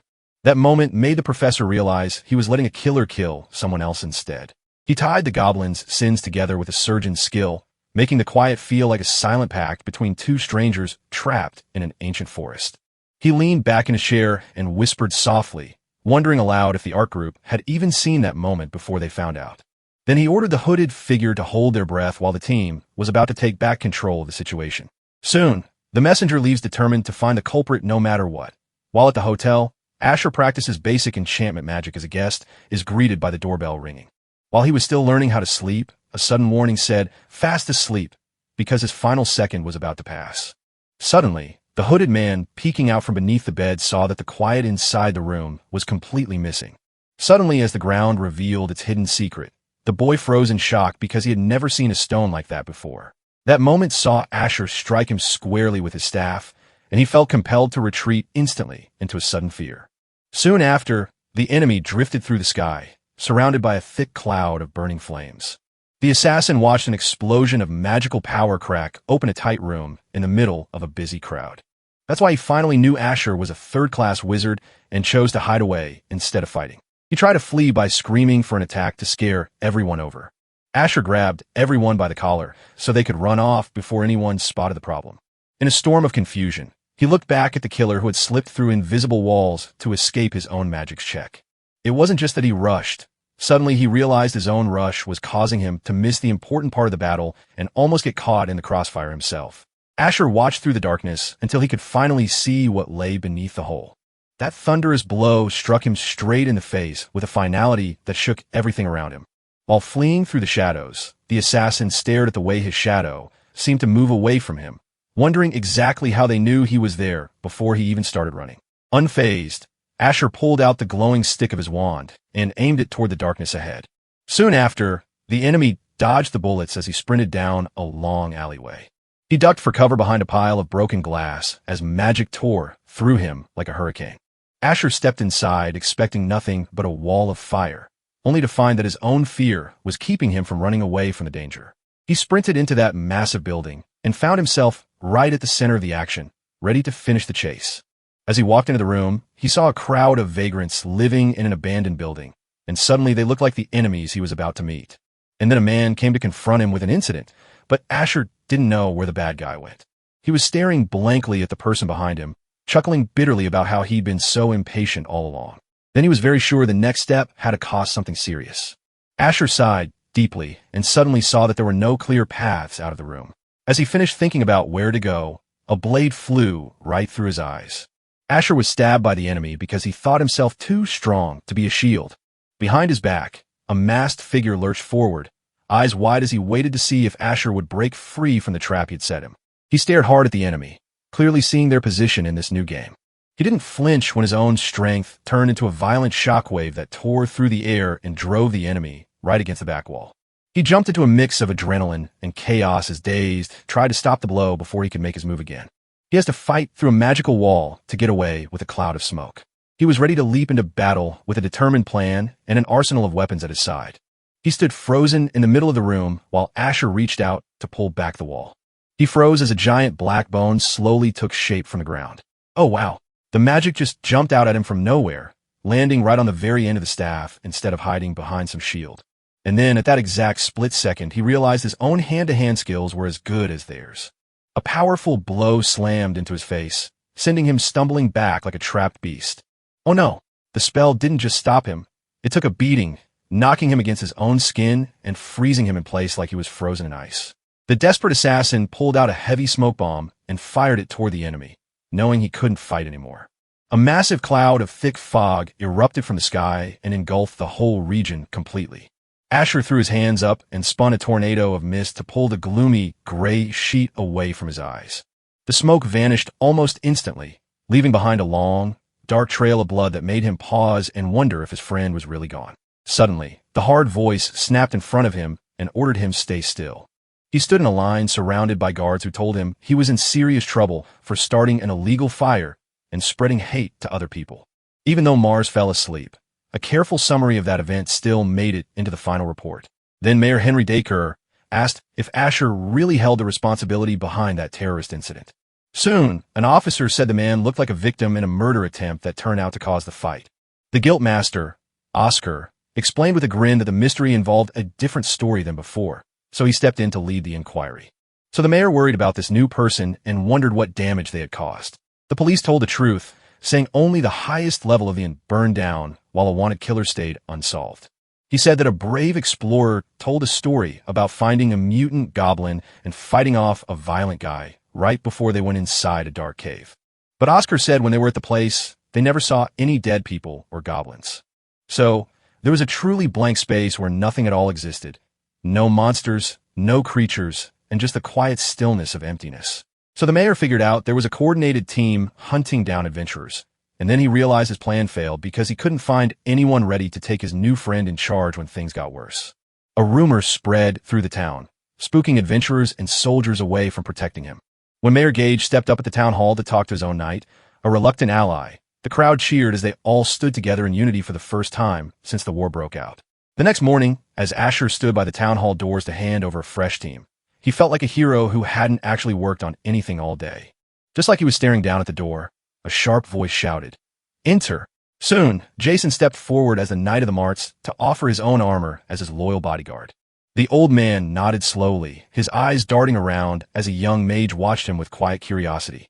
That strange feeling hit him suddenly.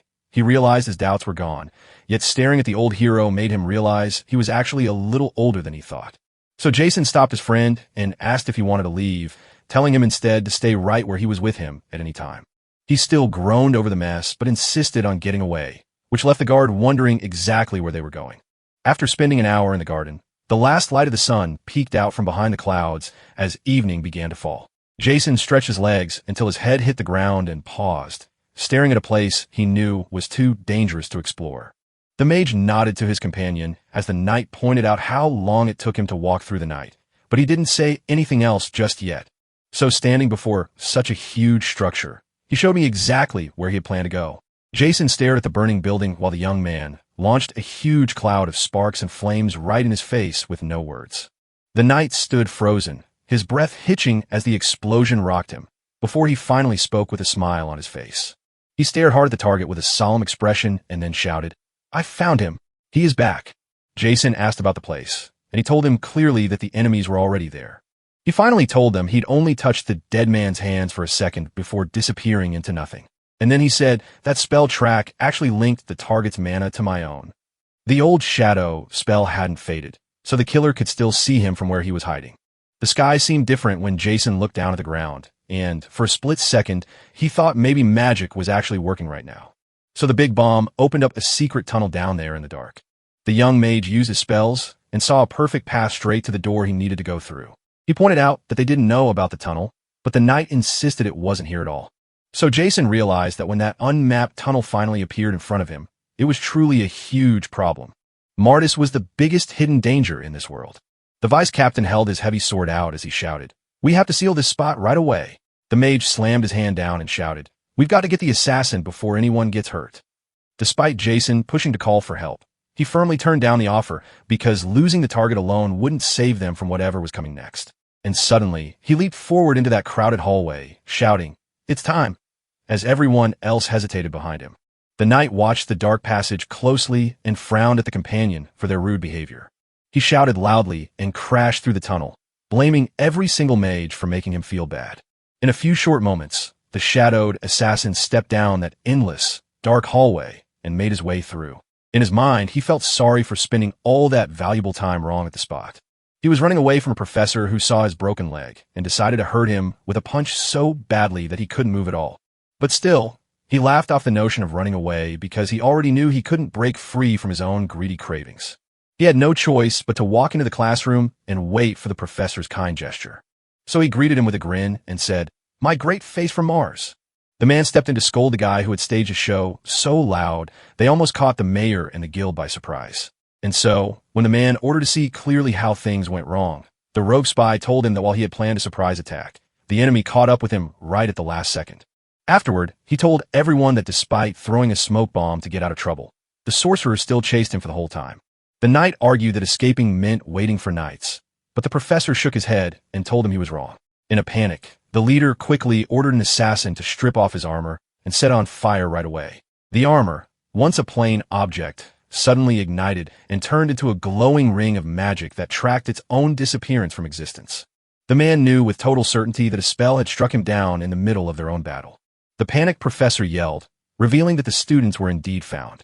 He grabbed his gun and shot him without hesitation, then immediately ordered the body to be destroyed before the assassin even had a chance to react. That instant, a massive burst of fiery energy slammed into the opening of the tunnel.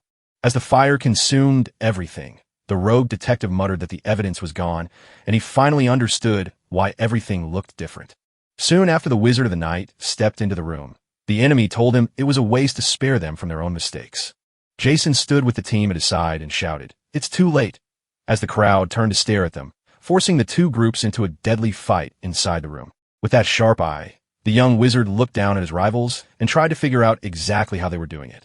The shadowy figure in his combat armor instantly saw a stranger standing right before him, realizing with a sudden twist of insight that someone named Professor had actually been watching them all along. As the shadows grew heavy, a shadowy figure stood among terrifying monsters and cruel trials. The professor looked at him with a question in his eyes and asked, "Are you the mad wizard?" while noting that the Ark had sensed something strange to him. The boy thought about turning those ancient guards into mere tools for digging up secrets before doing anything else. But then he found himself holding onto a heavy stone spear that had been thrown out of nowhere, and it seemed like an enemy had taken over the situation instead of letting him go. The boss scolded the guy for ruining things so badly that he had no choice but to apologize, ordering his assistant to get ready and leave in order to save face. The wizard told the man to stay put and fired his arrow right in front of the door to save him from falling down. The assassin kicked out with a quick motion and slammed his hands on the ground, instantly stopping the spell from spreading. With his gun held out and ready, he shouted loudly, "I have orders now." The wizard stood before the heavy wall and saw, with a sudden spark of insight, that no weak magic would cut through its defenses, so he needed to cast a far more powerful spell just to unlock the hidden door. That split-second pause made Jason move forward and slash through the enemy, stopping their assault instantly. The knight laughed loudly because his friend was now far away, promising to catch up right away. In a flash of magical energy, the wizard surged forward and caught Jason by surprise. Soon after, he sped through the tunnel, leaving a faint, magical trail of dust and light in his wake. When the story finally closed and his eyes were wide open, he didn't move to find the professor. Instead, he stared at the blank page as if trying to locate a ghost in real life. A piercing sharp scent filled the air before he could blink, sending him stumped and eager to see what it smelled like. He smelled bodies like a signal and caught a stranger standing right at the far end of the hallway. The professor greeted him with a smile, so bright it surprised him that he had arrived in such a short time, even though he was only showing off his latest invention. He walked back and forth with a flourish, revealing dozens of creatures stuck in the shadows behind him before turning to ask about their art. The young man stepped forward and pointed directly at the creature, declaring with conviction that he had truly created everything else along by his hand. So the professor told us that some of those things didn't quite fit what he was trying to show us at first. Just as the time began to feel like yesterday, he grabbed his toy car and promised them plenty of space just in case someone slipped through the cracks. He flicked the switch to unleash a volley of attacks against the wizard in one quick burst. He stood ready as the monsters surrounded him and was set to strike again before they could move further away. As he began his preparation, he carefully crafted the double cast for both a wave and a thunder spell. He unleashed a huge shower of thunder right in the center of the room that completely overwhelmed every monster standing there. The professor was completely blown away when the powerful wave of energy slammed into his face. It knocked him over onto the floor while he groaned from the crushing impact. He then called the madman out, as if no one else could understand what had happened to him. He finally realized the old rules were insane because that's what he actually thought before. So now he knows that for a wizard to really power up and stop fighting spells, they need to be an even higher rank than third. The man stood still, heart hammering against his ribs as he watched the world fade away, knowing clearly now that their centuries of hard work had finally been lost forever. In a desperate rush, he jerked up the button at a huge red button and slammed it down hard. Suddenly, an invisible force kicked up a tiny balloon floating in space that suddenly popped open and revealed a mysterious person sitting on top of it. Soon after, he shouted, "It's time for your amazing creation to finally wake up," while the mysterious creature in the capsule started its first strange movement. Suddenly, a brave young wizard stepped in front of Professor Mudge and pointed to the sky while whispering about his escape route. The old man sighed and asked where he had actually gone, but the young one simply said it was clear from the heavens above. He gave her a solemn stare and then said plainly, "I've got rid of everything." The man stared at the text he was about to send, realizing instantly that one spell had been enough to break through their defenses and confirm his suspicions without any chance of failure. He stood tall under the window and looked down at the glass, seeing himself reflect the enemy's face before declaring his true identity as a fourth leader mage. Shortly after, he pointed out the thing inside the capsule and asked what the little guy was looking at next. A joyful smile filled the room as he proudly presented his work as his absolute favorite creation and his very own special gift to his little girl. He pressed the button, and suddenly a massive mouth opened to devour him, revealing the creature who held all his anger was just as hungry for its own food. He spoke loudly and firmly with total certainty, declaring that his child stood for a new kind of human life. Without a moment of hesitation, the mage charged forward to strike while the enemy was still speaking. He finally caught his breath and looked around nervously because the door was locked from the inside. So, out of that little capsule, a giant monster stepped out all at once, proving exactly what big eating and growing could look like. The young man saw his own hand support himself on the ground and suddenly knew exactly why the professor had been working so hard. The man stayed on the ground while celebrating how his magic had turned into food for his creation. A menacing grin spread across the monster's face as it locked onto his gaze with wild, burning eyes. Then a sudden gasp echoed from behind him when he finally took a bite and spat out his full mouthful of teeth. The wizard gasped in surprise as he realized the giant was standing right in front of him and finally got the chance to explain its true nature. The creature roared in unison after a moment of hesitation, shouting about hunger and releasing a burst of energy to lure him out of his chair. The dragon looked at the man with a hungry grin, saying, "Look how good you are. I'm going to eat you." He realized quickly how dangerous this new supervillain was, because their enhanced power meant they could hold up the city for days before anyone else did. And then he watched the AI create a giant wall that shot right at him. He slammed into the wall with a shower of lightning bolts, hitting every blind spot in his face until he couldn't move anymore. He stood ready to defend against his own opponent, yet he knew the monster looked like an intriguing research project but had to stop fighting now. And then, with a loud roar, the monster raised its voice to blast into his energy shield at full force. Immediately after he stepped forward, the young man struck down the beast's head with his staff. A powerful shove sent the object flying backward with an explosion of sound, sending the floor flying off its base while the heavy stone vanished into a chaotic mix of dust and debris. The fallen enemy stared at her when the mage stepped forward and shouted, "I am not your match."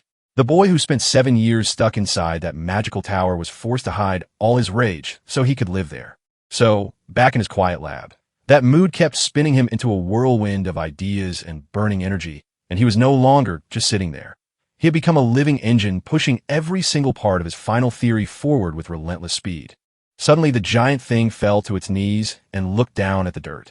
As his heart raced from the fight, he grew sharper and instantly looked like a warrior instead of a scared boy. Soon, his mind cleared up like a storm cloud, and suddenly a sharp, cold logic took over his every move. So, when the professor got called mortal, his true form was revealed, and its strength matched that of a wild animal named PY. It turned out that the plant's amazing ability to heal itself was at least as great as any other kind of miracle. The creature suddenly snapped into a super fast, super stiff bounce. Even though the wizard kept winning, he finally understood exactly where his great strength had failed. The monster leaped away fast as he pushed hard against it. A sharp earth spear flew out of the dirt and hit the target straight down. It was a gentle truth, then, a whisper of a past moment that simply faded away before anyone could notice. Next, he gathered several magical arrows ready to cast before his next move. So this monster didn't even know how to dodge tricks. He was all about raw power and got hurt easily every time his friends tried to trick him. That moment saw the bone flash into life, spiking up and showing us a fierce wolf standing right beside him. The great mage raised his hands and screamed, "I am so incredibly weak. No one could call this masterpiece." The professor's heart stopped when he saw his invention slipped away from him like a piece of glass, leaving him completely stunned and unable to understand what happened next. Soon, he recalled those notes that showed exactly what the monster was eating in a moment. So, that very moment when the world becomes stronger and more complex will eventually turn into something perfect and complete for human beings forever. So, despite the winning champion's perfect run, he still lost to his rival because only the latter could have actually won. So the man realized the beast was barely alive and decided to give him a hand back just for a moment of hope before giving up. He picked up his staff and said, "I'm going to kill him so I can get away from this place."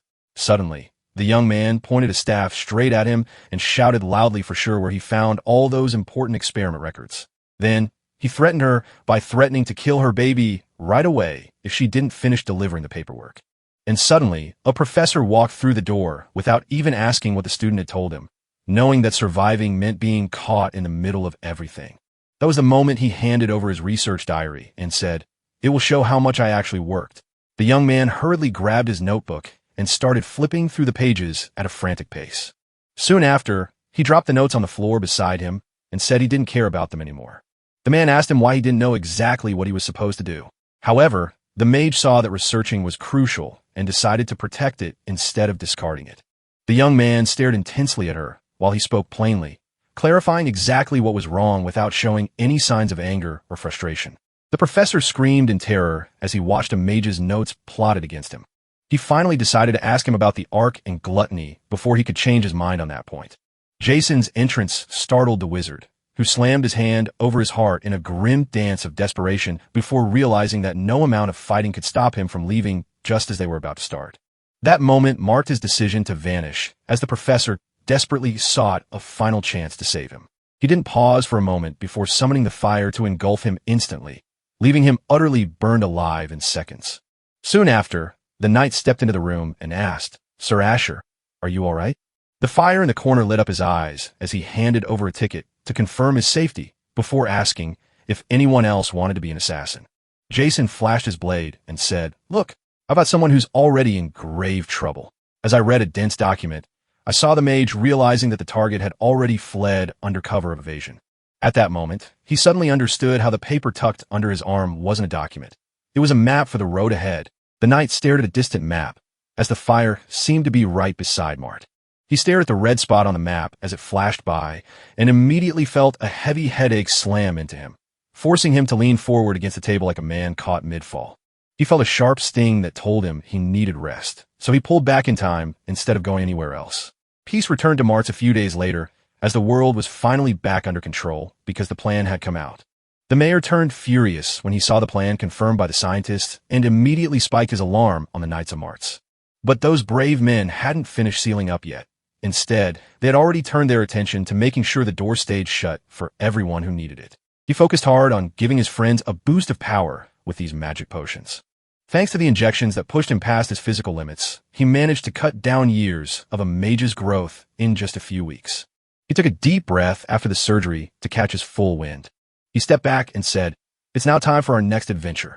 Just as he started speaking, his third element appeared and took him down from the sky. A shadowed figure perched atop a massive throne sat in a dark hallway and asked the professor if he had truly gone mad.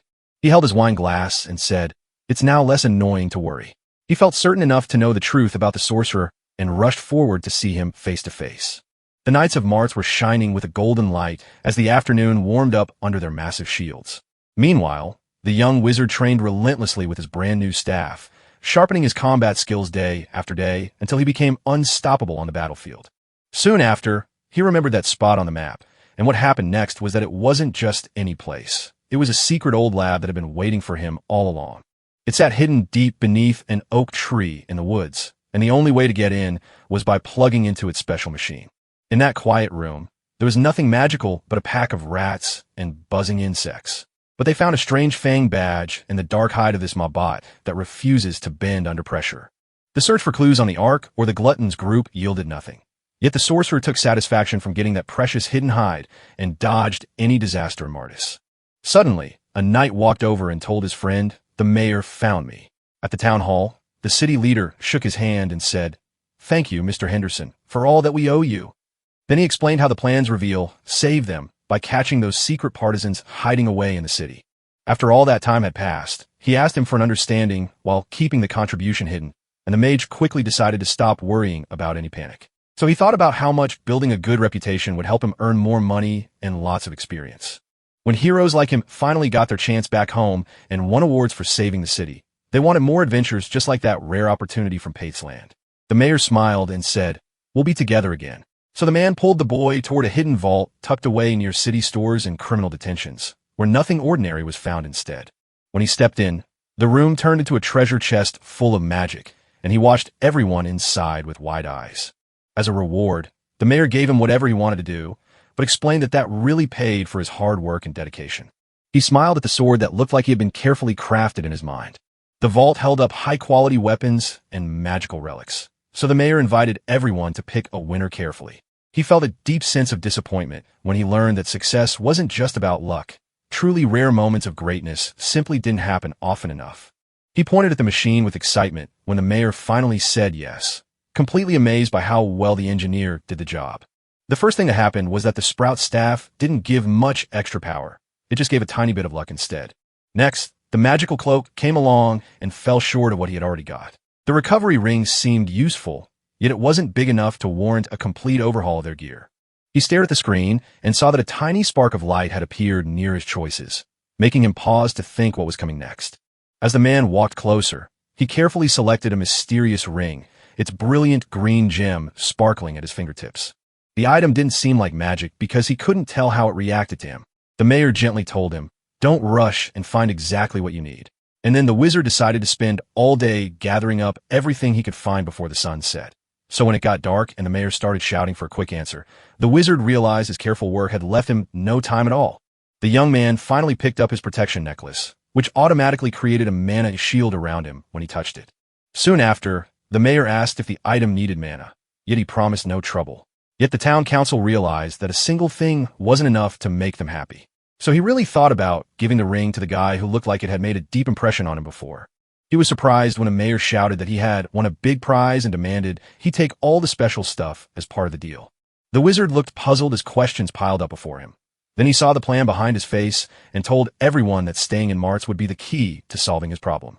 The mayor stepped forward to save the day, but now the world turned upside down inside a deep mine where a little boy cracked rock with a pickaxe and found something strange right in front of him.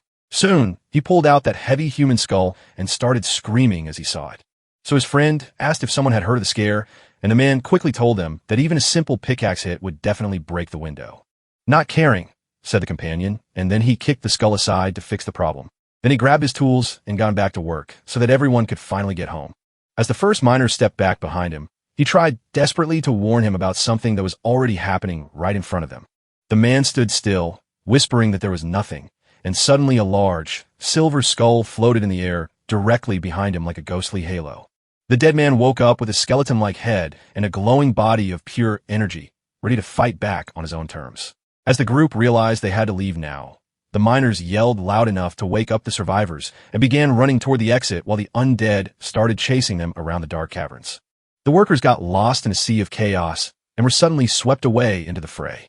A rumor started spreading shortly after the undead came out of the Viron mine. So, when those monsters started showing up and couldn't be put down, a total war happened all over Viron right away. The news that survivors were killed spread fast, causing the whole land to turn into chaos. Viron's sad tale spread like wildfire through town as everyone tried to hear it from his own mouth. Soon, a messenger came along and reported an accident at the marts.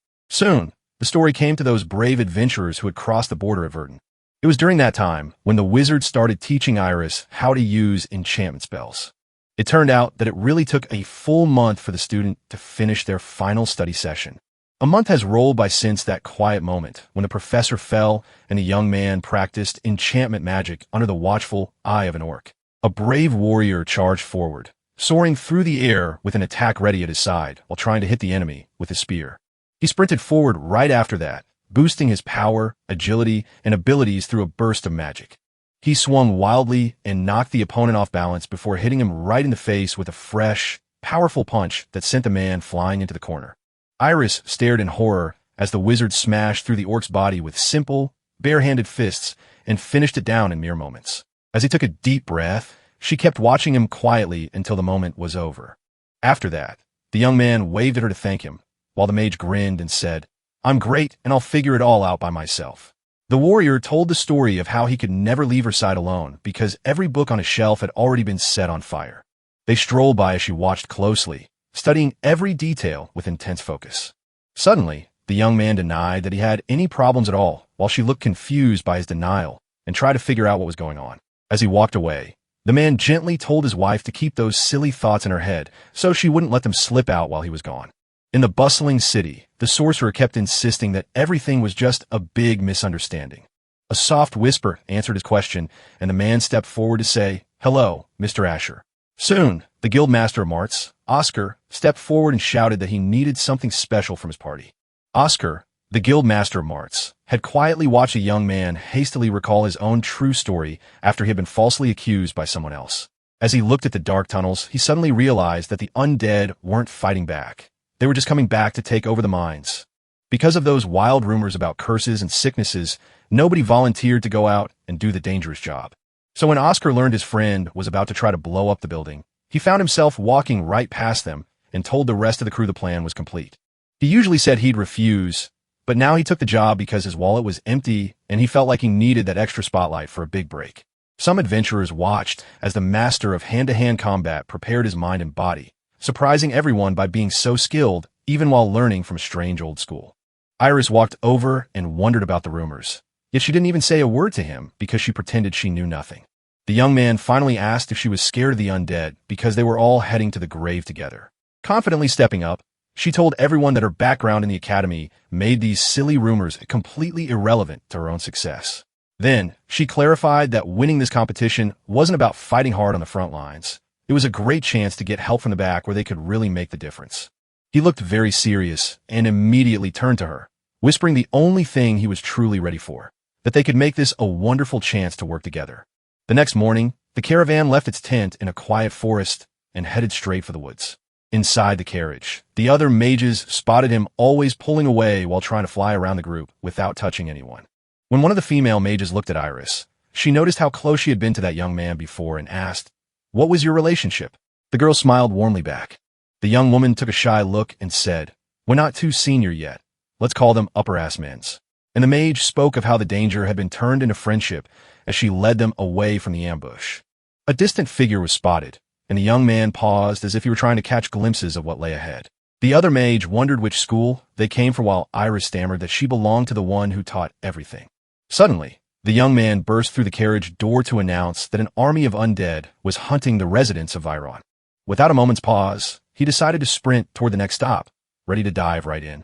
He looked at the scary horde of skeletons and decided to use this moment as his first real test. He was holding onto his book and shook his head, waiting for the answers of his last study on enchantment magic before seeing them all at once. He stole a rare tome from a towering spell-casting tower that could boost anyone's magic. He walked into the ancient graveyard where an invisible ring of magic connected everything together. The young man went into the woods and pulled out his wand, ready to cast that powerful geographical spell before anyone else did. The spell sparked a thunderous explosion of energy that blasted right through the battlefield, testing how strong it really was. The other mages in the carriage froze when they saw the undead crew being swept away by a powerful tremor, causing them to bolt for cover before the beast vanished under them. The young man tightened his hand into a tight grip, trying to hold back the terrifying surge of magic swirling in his eyes as he prepared for a terrifying battle. In that split second, giant stone hands slammed down to crush the entire horde of skeletons with a mighty blast. He finished by pulling out a double spell of fire magic and throwing an incredibly strong blast of flame straight at his enemies. With the last move of the battle, a massive explosion erupted across the battlefield and consumed everything in its path. Then that intense blaze consumed every single skeleton left behind at the scene. The group of mages stood frozen in shock as they wondered why the wizard who was holding a sword kept his magic so strong right now. Suddenly, the young man hit the earth right in front of everyone's eyes as the world crashed down around him. He finally grasped that his new, monstrous form paired with the cursed power unleashed a huge, terrifying spell. He watched how the tear between his own hands grew wider as he realized that every single moment spent was wasted. Iris stood back and watched the man with awe in her eyes, seeing how incredibly skilled he truly was.